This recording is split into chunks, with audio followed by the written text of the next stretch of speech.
Bienvenidos sean a un nuevo video de Warhammer 40.000. En esta ocasión hablaremos de los nacidos de la guerra, los monstruos antes de Guilliman.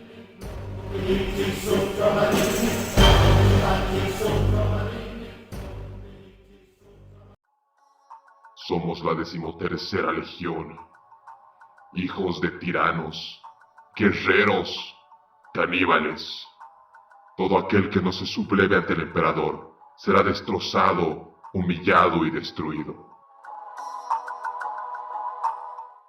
Muchas de las legiones cambiaron su nombre durante la Gran Cruzada, y a veces solo se les conocía por el número de legión, como los puños imperiales, hasta que se les concedió tal título.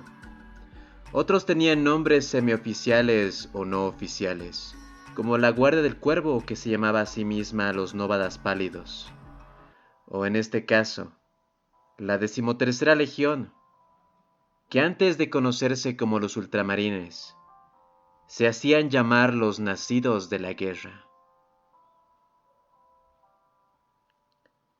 Y bueno, se describe que el primer grupo de reclutas de la 13ª mostró un marcado aumento en la cohesión, la formación de jerarquías y la orientación a objetivos después de la implantación de semillas genéticas, en comparación con otras legiones. Y en términos de reclutamiento, se puede notar que desde la primera implantación de la semilla genética, los mismos nacidos de la guerra fueron haciendo una red de recolección de reclutas, de todas y cada una de las partes de Terra, para así iniciar a sus futuros pupilos en los artes de la guerra del emperador. Con aportes de áreas tan curiosas y diversas como los clanes de Mangleb subecuatoriales de Pamproco, las familias de guerra del encable de Saragón, la orgullosa oligarquía de la colmena de Midafric, y la última y la más reciente, las tribus antropófagas de los páramos del Cáucaso. Y por muy variados y coloridos sean sus orígenes y sus culturas, todos estos grupos tenían un factor en común, que al principio los monstruos de la 13ª tenían: su conducta violenta y a menudo amarga resistencia a las últimas etapas en la guerra de unificación. Ninguna de estas zonas durante la Gran Guerra quería dar su brazo a torcer al emperador. Eran monstruos hechos por y para la guerra, para la destrucción, el canibalismo, la esclavitud de otros seres. No querían tener nada que ver con el emperador de Terra. Y su pronta rendición ante el emperador no fue mediante negociación, ni una guerra larga y estratificada o gloriosa.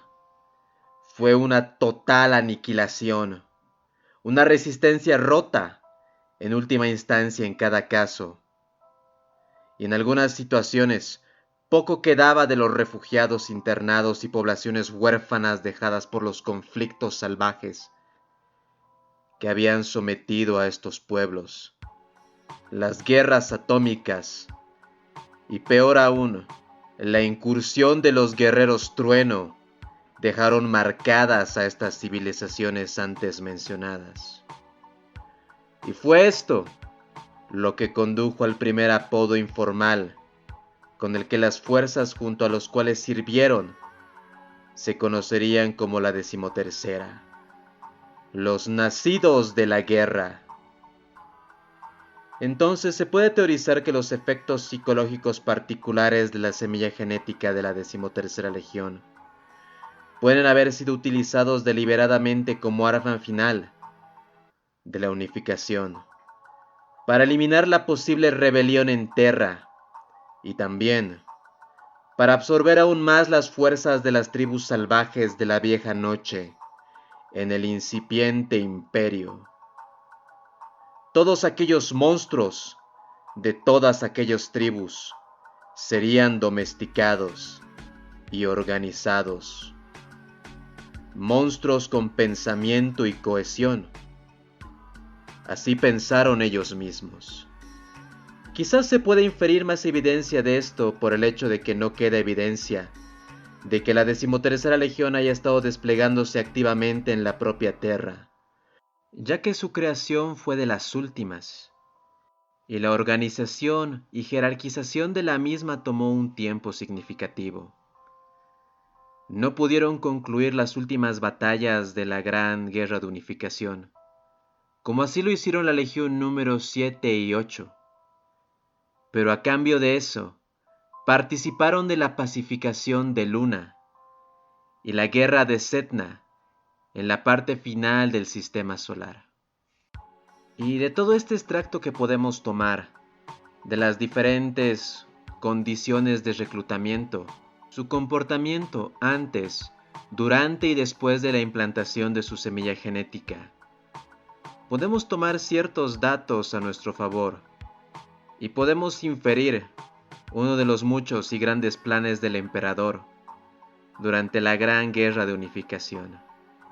Primero, las regiones de reclutamiento de las legiones fueron elegidas muy deliberadamente, y no es un concepto nuevo para nadie que sepa de historia, el tomar a los hijos de los enemigos derrotados y llevárselos para usarlos como tropa.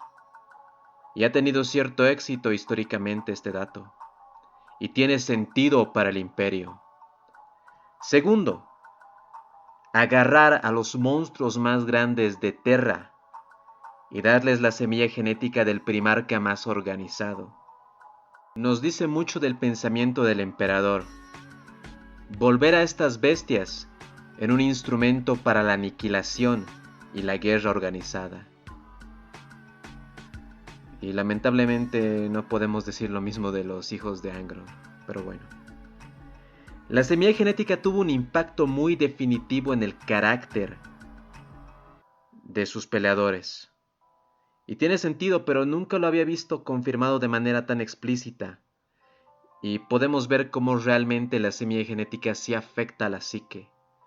Imagínense un caníbal que puede usar Excel así, ejemplo. Y también se menciona más adelante que el hecho de que las legiones fueran tan diversas probablemente fue intencional y útil para la Gran Cruzada. Imagínense tanto, si no me equivoco, esto es muy de los ultramarines y de los puños imperiales, que durante las guerras de unificación ellos no tuvieron una zona exacta para su reclutamiento, sino que fueron tomando varias partes de Terra como puntos de reclutamiento. Y bueno, aparte de eso no podemos inferir más, pero me gustó mucho saber que los ultramarines, antes de ser estos guerreros ultraorganizados, que nunca manchaban su armadura, por así decirlo, y que no entraban sin un plan a la guerra, sean descendientes de esta barbarie de soldados y monstruos de Terra, que con el paso de los tiempos y la influencia de la semilla genética nos dieron a los ultramarines. Y que con la guía correcta de Robot Guilliman pudimos tener a guerreros tan eficientes en el combate. Si quieren que hable de otra legión de marines espaciales durante los tiempos de la Guerra de Unificación, me lo dejan en la caja de comentarios.